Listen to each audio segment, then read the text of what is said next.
Welcome to the Explainer. Today, we're zeroing in on an administrative tool that is absolutely vital for your business growth in the state of Missouri. Whether you're a newly minted startup or a legacy enterprise looking to scale up, navigating state regulations can totally feel like a maze. But keeping your core compliance documents in check, that's exactly what separates the stagnant businesses from the thriving ones. Imagine your business opportunities expanding seamlessly, but just one document can unlock these doors. It sounds almost too simple, right? But that's the exact reality when it comes to the Certificate of Good Standing. Think of this document as a master key. Without it, your business might suddenly find itself locked out of critical financial, legal, and operational horizons right when you're ready to make your biggest moves. Here's our roadmap for today.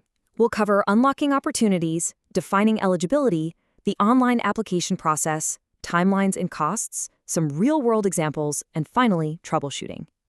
Section 1. Unlocking your business opportunities. Okay, let's dive into this. A Certificate of Good Standing is an official document issued directly by the Missouri Secretary of State. You'll actually hear it referred to interchangeably as a Certificate of Existence in Missouri, too. Simply put, this document confirms your business entity is legally formed, currently active, and fully compliant with all state requirements. It's basically the state's formal attestation to the public, to banks, and to other agencies that you are an authorized, compliant player in the Missouri marketplace. Moving on to Section 2, defining good standing eligibility. Because the state doesn't just hand these out to anyone, your eligibility rests on what we can call the 3 pillars of corporate maintenance. First up, registration reports. You've got to file your annual or biennial reports detailing your officers and business address. Second, a registered agent. You must maintain a designated individual or entity with a physical Missouri address to receive legal docs. And third, financial compliance. You have to stay completely up to date on all registration fees and, if applicable, corporate franchise taxes. If literally any one of these pillars crumbles, your good standing falls right along with it. And this brilliantly illustrates how the state actually monitors those requirements. It's all managed through the Missouri Code of State Regulations, or CSR. The CSR, along with the Missouri Revised Statutes, provides the strict legal framework that the Secretary of State enforces. These aren't just polite suggestions, guys. They're the bedrock rules dictating whether your business is legally recognized as active.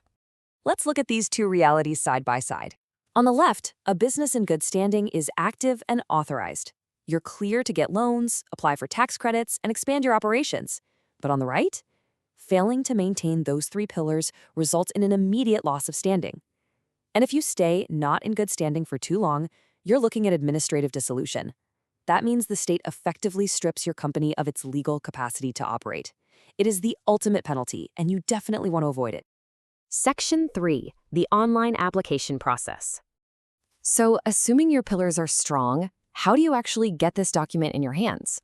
The good news here is that Missouri has streamlined this beautifully. Let me coach you through it. The process is a seamless online transaction on the Missouri Secretary of State's Business Services portal. First, just log in or access the business entity search. Second, query the registry using your exact registered business name or state charter number. Third, open your entity's profile, select Order Good Standing, and add it to your cart.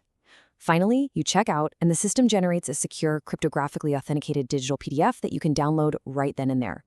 But before you hit that search button, let's make sure you avoid some common pitfalls.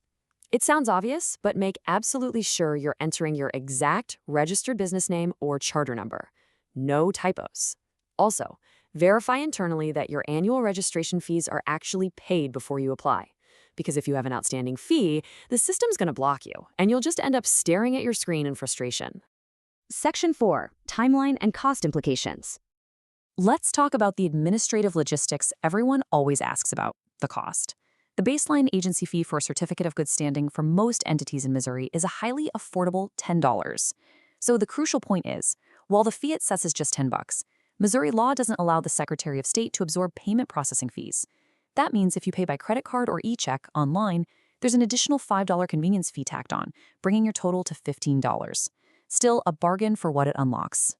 As for the timeline, because you're using an online portal, the electronic PDF is typically issued the exact same business day you submit the request. But here's the absolute most important timeline to remember, the validity. Even though the certificate itself doesn't technically expire, banks, lenders, and out-of-state agencies generally demand a document dated within the last 60 to 90 days.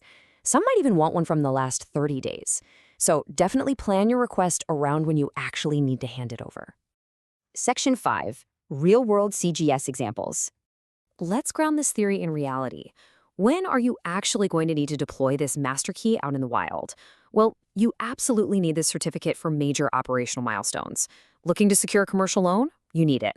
Are you an engineering or architecture firm seeking board licensing? Strictly mandatory. If you want Missouri's qualified research expense tax credits, you gotta have it. It's also required for foreign qualification when you're expanding your Missouri business into other states, and it's a completely standard due diligence request from banks when you're entering into corporate mergers. Section 6. Troubleshooting denied CGS applications. Navigating bureaucratic red tape can definitely cause some hiccups, so let's look at what to do if you hit a wall and your application gets denied. A denial almost always traces back to one of your 3 pillars collapsing. Now, what's really interesting about this is that the absolute most common reason is just simply forgetting to file a routine registration report during your anniversary month. Other usual suspects include letting your registered agent lapse, having unpaid franchise taxes, or holding lapsed business permits. The state system automatically flags those issues and blocks the certificate from being issued. Fortunately, the fix is usually entirely in your control. No waiting on hold for hours.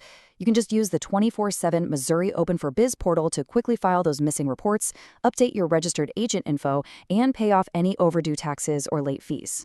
Once the system registers U.S. compliant again, boom, your standing is restored and you can generate your certificate. The main takeaway here is crystal clear. Keep your compliance pillars strong, and you'll always have that master key ready to unlock your business potential.